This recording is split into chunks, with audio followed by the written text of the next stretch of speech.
ಮಡನೂರು ಮನುಗೆ ಎಷ್ಟು ದುರಹಂಕಾರ ಅಂತ ಅಂದರೆ, ನಮ್ಮ ಕನ್ನಡದ ಹಿರಿಯ ನಟ ಡಾಕ್ಟರ್ ಶಿವರಾಜ್ ಕುಮಾರ್ ಅವರು ಇನ್ನು 2 ವರ್ಷದಲ್ಲಿ ಸತ್ತು ಹೋಗ್ತಾರೆ. ದರ್ಶನ್ ಕತೆ ಮುಗೀತು, ಅವನು ಸತ್ತೋದಂಗೆನೆ. ಧ್ರುವ ಸರ್ಜನ್ ಕತೆನೂ ಮುಗೀತು, ಇನ್ಮೇಲೆ ನಾನೇ ಹೀರೋ. ಅವ್ರನ್ನೆಲ್ಲ ಮುಳುಗಿಸುವ ಪಳಗಿಸುವ ಗಂಡುಗಲಿ ಕುಮಾರರಾಮ ನಾನೇ ಅನ್ನುವಂಥ ಒಂದು ಆಡಿಯೋ ಇದೀಗ ಸಿಕ್ಕಾಪಟ್ಟೆ ವೈರಲ್ ಆಗಿದೆ. ಇದು ಮಡನೂರು ಮನು ಮಾತನಾಡಿರುವಂಥ ಆಡಿಯೋ. ಈ ಮುಂದೆ ವಿಡಿಯೋದಲ್ಲಿ ಆತ ಮಾತನಾಡಿರುವ ದುರಹಂಕಾರ ಆಡಿಯೋವನ್ನು ನಿಮಗೆ ಕೇಳಿಸ್ತೇವೆ. ಎಷ್ಟರ ಮಟ್ಟಿಗೆ ಈತನಿಗೆ ದುರಹಂಕಾರ ಆಗಿದೆ, ಈ ದುರಹಂಕಾರ ಯಾಕೆ ಬಂತು, ಈತನ ಹಿಂದೆ ಯಾರಿದ್ದಾರೆ, ಅದನ್ನು ಕೂಡ ಈ ವಿಡಿಯೋದಲ್ಲಿ ಹೇಳ್ತಾ ಹೋಗ್ತೀವಿ. ಆದರೆ ಇಲ್ಲಿವರೆಗೂ ನಿಮ್ಮ ಮೆಘಾ ಸುದ್ದಿಯನ್ನು ಸಬ್ಸ್ಕ್ರೈಬ್ ಮಾಡಿಲ್ಲ ಅಂದರೆ ಈಗಲೇ ಸಬ್ಸ್ಕ್ರೈಬ್ ಮಾಡಿ. ಹೆಚ್ಚಿನ ಮಾಹಿತಿಗಾಗಿ ಬೆಲ್ ಐಕಾನ್ ಪ್ರೆಸ್ ಮಾಡೋದನ್ನು ಮರಿಬೇಡಿ. ಶಿವರಾಜ್ ಕುಮಾರ್ ಇನ್ನೊಂದು 6 ವರ್ಷ ಸತತಂತ್ರಿ ನನಗೆ ಗೊತ್ತು. ಧ್ರುವ ಸರ್ 8 ವರ್ಷ, ದರ್ಶನ್ ಸತೋದ ಯಾರು ಮೊಬೈಲ್ ರೆಕಾರ್ಡ್ ಮಾಡಿಲ್ಲ. ದರ್ಶನ್ ಸರ್ ಒಂದು 6 ವರ್ಷ ಕ್ರೇಜ್ ಇರುತ್ತೆ ಸಿನಿಮಾ. ಅವ್ರ 3 ಜನ ಮಧ್ಯೆ ಕಾಂಪಿಟೇಷನ್ ಕೊಡಕ್ ನಿಂತ ಕಂಡುಗಲ್ಲಿರಿ ನಾನು. ಕೇಳಿಸ್ಕೊಂಡ್ರಲ್ಲ, ಇದು ಮಡನೂರು ಮನು ಮಾತನಾಡಿರುವಂಥ ಆಡಿಯೋ. ಈತ ಮಾಡಿರೋದೇ ಒಂದೇ ಸಿನಿಮಾ, ಆ ಸಿನಿಮಾನೂ ಹಿಟ್ಟಾಗಿಲ್ಲ. ಈಗಿನ್ನೂ ಸಿನಿಮಾ ಹಿಟ್ಟಾಗಬೇಕು ಅಂತ ಹಿಂದೆ ಇಲ್ಲದೇ ಇರೋ ಡ್ರಾಮಾ ಮಾಡ್ತಿದ್ದಾನೆ. ಆಗ್ಲೇ ಇವನು ಕನ್ನಡದ ಸ್ಟಾರ್ ಹೀರೋಗಳ ಸಾವನ್ನು ಬಯಸ್ತಾ ಇದ್ದಾನೆ. 2 ವರ್ಷದಲ್ಲಿ ಸತ್ತೋಗ್ತಾರೆ, 3 ವರ್ಷದಲ್ಲಿ ಸತ್ತೋಗ್ತಾರೆ ಅಂತ ಇವನೇ ಟೈಮನ್ನು ನಿಗದಿ ಮಾಡ್ತಾ ಇದ್ದಾನೆ. ಇವನು ದುರಹಂಕಾರಕ್ಕೆ ಬೆಂಕಿ ಹಾಕ. ಮಾಡಿರೋ ಒಂದು ಸಿನಿಮಾ ಹಿಟ್ ಮಾಡೋದಕ್ಕೆ ಕಟ್ಕೊಂಡವ್ರನ್ನ ಇಟ್ಕೊಂಡು ಏನೇನೋ ಡ್ರಾಮಾ ಮಾಡಿಕೊಂಡು ಅದು ಮಾಡಿದೆ ಇದು ಮಾಡಿದೆ ಅಂತ ಪೊಲೀಸ್ ಸ್ಟೇಷನ್ ಮೆಟ್ಟಿಲೇರಿರುವ ಇವನು ಕನ್ನಡದಲ್ಲಿರುವ ಸ್ಟಾರ್ ನಟರ ಕಾಲ್ ಧೂಳಿಗೂ ಸಮ ಇಲ್ಲ, ಅವರ ಒಂದು ಬೆರಳಿಗೂ ಸಮ ಇಲ್ಲ. ಅವರು ಸತ್ತೋಗ್ಬಿಡ್ತಾರಂತೆ, 2 ವರ್ಷ ಅಷ್ಟೇ ಆಯಸ್ಸಂತೆ, ಇನ್ಮೇಲೆ ಇವನೇ ಹೀರೋ ಅಂತೆ, ಸ್ಯಾಂಡಲ್ವುಡ್ಡನ್ನು ಇವನೇ ಆಳ್ತಾನಂತೆ. ಈ ಥರದೊಂದು ಆಡಿಯೋ ಇವನ ಯೋಗ್ಯತೆಗೆ, ಇವನ ಮಕ್ಕಕ್ಕೆ ಬೇಕಿತ್ತ? ಇದು ಸೂಟಾದರೂ ಆಗತ್ತಾ? ಜನಕ್ಕೆ ತಮ್ಮ ಯೋಗ್ಯತೆ ಏನು ಅನ್ನೋದು ಅರ್ಥ ಆಗಬೇಕು. ಯೋಗ್ಯತೆಗೂ ಮೀರಿ ಮಾತನಾಡಿದ್ರೆ ಹೀಗೆ ಆಗೋದು. ಅಲ್ಪ ಕಾಲದಲ್ಲಿ ಏನೋ ಮಾಡಿ ದಬಾಕ್ತೀನಿ ಅಂತ ಹೋಗಿರೋ ಇವನು ಇವತ್ತು ಎಲ್ಲರ ಕೆಂಗಣ್ಣಿಗೆ ಗುರಿ ಆಗಿದ್ದಾನೆ. ಅಣ್ಣವರ ಕುಟುಂಬದ ಕುಡಿ ಶಿವಣ್ಣ ಅನಾರೋಗ್ಯ ಸಮಸ್ಯೆಯಿಂದ ಬಳಲುತ್ತಿದ್ರೆ ಇಡೀ ಕರ್ನಾಟಕದ ಜನ ಅವತ್ತು ಕಣ್ಣೀರು ಹಾಕಿದ್ರು.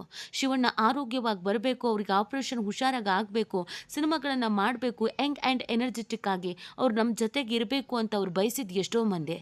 ಅವರು 2 ವರ್ಷದಲ್ಲಿ ಸತ್ತೋಗ್ತಾರೆ ಅಂತ ಇವನು ಅದು ಯಾವ ಬಾಯಲ್ಲಿ ಹೇಳಿದ್ನೋ ಗೊತ್ತಿಲ್ಲ.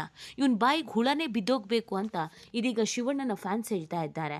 ಇನ್ನು ದರ್ಶನ್ ಕತೆ ನೋಡೋದಾದ್ರೆ, ಅವರ ವೈಯಕ್ತಿಕ ವಿಚಾರ ಏನೇ ಇರ್ಬೋದು, ಅದರ ಬಾಕ್ಸ್ ಆಫೀಸ್ ಸುಲ್ತಾನ ಅಂತ ಕರೆಸ್ಕೊಳ್ಳೋರು ದರ್ಶನ್, ಅವ್ರ ಕತೆನೇ ಮುಗ್ದೋಗ್ಬಿಡ್ತಂತೆ. ಧ್ರುವ ಸರ್ಜನ್ ಕತೆನೂ ಮುಗ್ದೋಗ್ಬಿಡ್ತಂತೆ. ಅವ್ರಿಗೆಲ್ಲರ ಸಾಲಲ್ಲೂ ಇವ್ರು ನಿಂತ್ಕೊಬಿಡ್ತಾನಂತೆ. ಅವರೆಲ್ಲರನ್ನು ಸೈಡ್ಲೈನ್ ಮಾಡಿ ಇವನು ದೊಡ್ಡ ಹೀರೋ ಆಗ್ತಾನಂತೆ. ಇವನ ಮಖಕ್ಕೆ ನೆಟ್ಟಿಗೆ ಸೋಪ್ ಹಾಕಿ ಮುಖ ತೊಳ್ಕೊಂಡ್ರು ಇವನ ಮುಖ ನೋಡೋಕೆ ಯಾರೂ ಇಲ್ಲ. ಮಾಡಿರೋ ಒಂದು ಮೂವಿಗೆ ಈ ರೇಂಜಿಗೆ ಬಿಲ್ಡಪ್ಪು, ಈ ರೇಂಜಿಗೆ ದುರಹಂಕಾರ. ಇನ್ನೇನಾದರೂ ಹುಡ್ತಾನೆ ಇವನು ಶಿವಣ್ಣಂತರ ಬಾಯಲ್ಲಿ ಬೆಳ್ಳಿ ಸ್ಪೂನೋ ಬಂಗಾರದ ಸ್ಪೂನೋ ಹಿಡ್ಕೊಂಡೆ ಹುಟ್ಟಿದ್ರೆ ಇನ್ನು ಹೆಂಗೆ ಆಡ್ತಿದ್ನೋ ಗೊತ್ತಿಲ್ಲ. ಈತನಿಗೆ ಈ ದುರಹಂಕಾರಕ್ಕೆ ಅಂತಲೇ ಇವತ್ತು ತಾನು ಮಾಡಿದ ಸಿನಿಮಾವನ್ನು ತಾನೇ ನೋಡೋಕ್ಕಾಗದೇ ಇರುವಂಥ ಯೋಗ್ಯತೆಯಿಂದ ಸ್ಟೇಷನ್ನಾಗಿ ಹೋಗಿ ಕೂತಿರೋದು. ಇದು ಯಾವಾಗ ಮಾತಾಡ್ದ, ಹೆಂಗೆ ಮಾತಾಡ್ದ, ಕುಡ್ಕೊಂಡು ಮಾತಾಡಿದ್ನೋ, ನೆಟ್ಟಿಗಿದ್ದೇ ಮಾತಾಡಿದ್ನೋ, ತಲೆಯಲ್ಲಿ ಏನು ಇಟ್ಕೊಂಡು ಮಾತಾಡಿದ್ನೋ ಗೊತ್ತಿಲ್ಲ. ಆದರೆ ಇವ್ರುಗಳು ಏನೇನು ಮಾತಾಡಿದ್ದಾರೆ, ಬೆಳೆಯೋದಕ್ಕಿಂತ ಮುಂಚಿತವಾಗಿ ಯಾರ್ಯಾರಿಗೆ ಸ್ಕೆಚ್ ಹಾಕಿದ್ದಾರೆ, ಇವ್ರ ಮನಸ್ಸಲ್ಲಿ ಇನ್ಯಾವ ಥರದ್ದು ಕೆಟ್ಟ ಭಾವನೆಗಳಿದೆ, ಕೆಟ್ಟ ಆಲೋಚನೆಗಳು ಇದೆ ಅನ್ನೋದು ಈಗ ಜಗಜ್ಜಾಹೀರಾಗಿದೆ. ಇದರಲ್ಲಿ ಇನ್ನೂ ಒಂದು ಕಾಮಿಡಿ ಅಂದರೆ, ಇವರು ಕಾಮಿಡಿ ಕಿಲಾಡಿಗಳಲ್ಲ, ಇವರು ರಿಯಲ್ ಲೈಫ್ನಲ್ಲಿ ವಿಲನ್ಗಳು. ಮತ್ತು ಈ ಆಡಿಯೋವನ್ನು ರಿಲೀಸ್ ಮಾಡಿದ್ದು ಈತನ ಪ್ರೇಯಸಿ, ಈತ ಇಟ್ಕೊಂಡಿರೋಳು ಅದೇ ಮಿಂಚು. ಇವರಿಬ್ಬರಿಗೂ ಮಾನ ಮರ್ಯಾದೆ ಅನ್ನೋದು ಇಲ್ಲ ಅಂತ ಕಾಣಿಸುತ್ತೆ. ಅದಕ್ಕೆ ಕನ್ನಡದ ಮೇರು ನಟರ ಸಾವನ್ನು ಬಯಸ್ತಾ ಇರುವ ಈ ಆಡಿಯೋ ಸಾಮಾಜಿಕ ಜಾಲತಾಣಗಳಲ್ಲಿ ವೈರಲ್ ಮಾಡಿದ್ದಾರೆ. ನಿಜವಾಗ್ಲೂ ಇಂಥವ್ರನ್ನೆಲ್ಲ ಜೀ ಕನ್ನಡ ಅದು ಯಾಕೆ ಬೆಳೆಸ್ತಾ ಇದೆ ಅನ್ನೋದು ನಿಜವಾಗ್ಲೂ ಗೊತ್ತಿಲ್ಲ. ಅಪ್ಪ ಅಮ್ಮನ ಬಿಟ್ಟು ಓಡೋಗಿ ಮದುವೆ ಆಗೋರನ್ನ, ಹೆಂಡತಿ ಇದ್ರೂ ಕಂಡ್ಕಂಡು ಹೆಣ್ಮಕ್ಳನ್ನ ಇಟ್ಕೊಳ್ಳೋರನ್ನ, ಸ್ಟಾರ್ ನಟರ ಬಗ್ಗೆ ಕೆಟ್ಟದಾಗಿ ಮಾತಾಡೋರನ್ನ, ಒಂದು ಸ್ಟೇಜ್ ಸಿಕ್ಕಿದ ತಕ್ಷಣ ಇವರಿಗೆಲ್ಲ ದುರಹಂಕಾರ ಅದು ಹೆಂಗೆ ಬೆಳೆಯುತ್ತೆ ಅನ್ನೋದು ನಿಜವಾಗ್ಲೂ ಗೊತ್ತಿಲ್ಲ. ಇವನು ಇನ್ನೂ ಅಂಬೆಗಾಲೇ ಇಟ್ಟಿಲ್ಲ. ಈಗಲೇ ಇವನು ದೊಡ್ಡ ಸ್ಟಾರ್ಗಳ ಸಾವನ್ನು ಬಯಸ್ತಾ ಇದ್ದಾನೆ ಅಂತಂದರೆ ಇಂಥವನು ಕನ್ನಡ ಇಂಡಸ್ಟ್ರಿಗೆ ಬೇಕಾ? ಇಂಥವನು ನಮ್ಮ ಕನ್ನಡಿಗನೋ ಅಸಹ್ಯ ಅಸಹ್ಯ ಮೂಡುತ್ತೆ. ಈತ ಒಬ್ಬ ನಿಜವಾಗ್ಲೂ ಕಲಾವಿದನ, ಕಷ್ಟದಲ್ಲಿ ಮೇಲ್ ಬಂದವ್ರ? ಇವತ್ತು ನಾವು ಪುನೀತ್ ರಾಜ್ಕುಮಾರ್ ಅವ್ರನ್ನ ಕಳೆದುಕೊಂಡೆ ಇವತ್ತಿಗೂ ಆಗಿರೋ ಲಾಸನ್ನ ಯಾರಪ್ಪ ಭರಿಸ್ತಾರೆ ಅಂತ ಯೋಚಿಸ್ತಾ ಇದ್ದೀವಿ. ಇರೋದು ಬೆರಳೆಣಿಕೆ ಹೀರೋಗಳೇ. ಅವ್ರ ಸಾವನ್ನು ಬಯಸುವ ಈತನ ವಿಕೃತ ಮನಸ್ಥಿತಿಗೆ ಧಿಕ್ಕಾರ. ಈತನೇ ಆ ರೀತಿಯಾಗಿ ಸಾವನ್ನು ಅಪ್ಪಬೇಕು, ಸತ್ತೇ ಹೋಗ್ಬೇಕು ಅಂತ ಬೇರೆ ಇನ್ನುಳಿದ ಫ್ಯಾನ್ಸ್ಗಳು ಕೂಡ ಹಿಡಿ ಶಾಪ ಹಾಕ್ತಾ ಇದ್ದಾರೆ.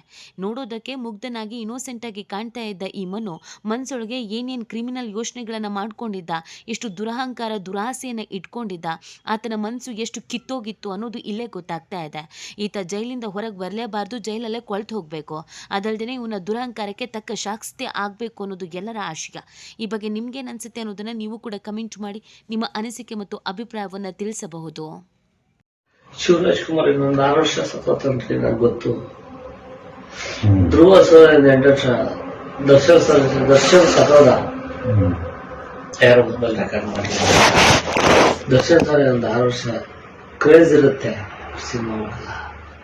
ಅವ್ರ 3 ಜನ ಮಧ್ಯೆ ಕಾಂಪಿಟೇಷನ್ ಕೊಡಕ್ ನಿಂತಿರೋ ಗಂಡುಗಲ್ಲಿರಿ ನಾನು.